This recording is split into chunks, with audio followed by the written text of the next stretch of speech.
The Bread Bandit. Percy was the blackest dog on Elm Street. He was so black that sometimes he looked like a shadow wearing curly fur socks. Percy had a happy bark and springy paws, but he had one big secret: he loved the smell of Alara's bakery more than anything in the whole wide world.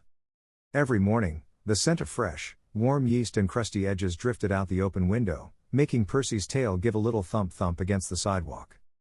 Today, the smell was extra special. It was a gold-encrusted sourdough loaf, sitting right on the cooling rack near the sill. Alara stepped away from the counter to answer the ringing phone in the back room. Ring-a-ling. The perfect chance had arrived. Percy looked left. He looked right. No one was watching but the lazy afternoon clouds. Percy was quick.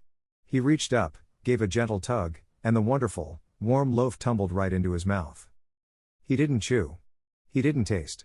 He knew he had to run before Alara came back and saw the missing bread. Up high, in a quiet window across the street, a girl named Leah was watering her window boxes. She saw the whole thing happen. "A bread bandit," Leah whispered, giggling slightly behind her hand. But she knew that bread was meant for someone's breakfast. Percy zoomed past the lamppost, past the newspaper stand, and tucked himself into the thick, thorny rose bushes in the park. Safe. Percy put the bread down onto the cool dirt.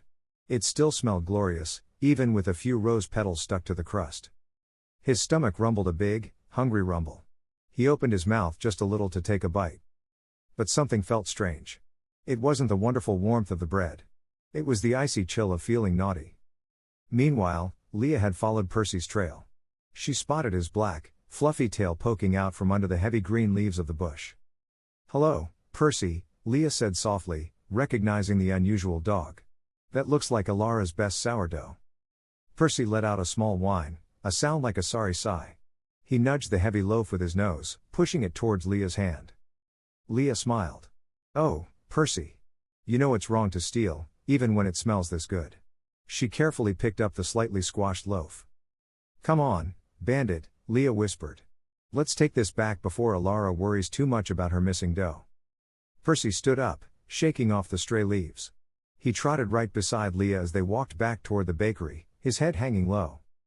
Back at the bakery, Alara was counting her inventory, a frustrated look on her face. "One loaf short," she muttered. Leah and Percy arrived at the counter. "Alara," Leah said, placing the slightly used loaf gently on the counter. "We found your missing sourdough." Alara looked at the loaf, then at Leah, and then down at the very guilty-looking black dog hidden behind Leah's legs. A slow smile spread across her face. "Well," Alara said, taking a small crust from a different, fresh baguette. "It looks like our bread bandit learned his lesson." Percy gobbled the treat, tail wagging, knowing friendship tasted even better than stolen sourdough.